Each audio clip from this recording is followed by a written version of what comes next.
యెహోవా ఇలాగు సెలవిచ్చుచున్నాడు, బలాఢ్యులు చెరపట్టిన వారు సహితము విడిపింపబడుదురు, భీకరులు చెరపట్టిన వారు విడిపింపబడుదురు. నీతో యుద్ధము చేయు వారితో నేనే యుద్ధము చేసేదను, నీ పిల్లలను నేనే రక్షించెదను. యెషయా గ్రంథం 49వ అధ్యాయము 25వ వచనము.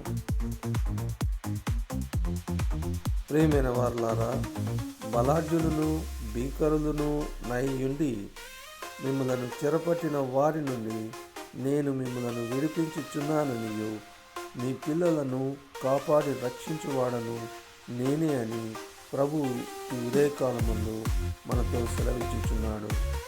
దేవుడు మిమ్మలను దీవించునుగాక.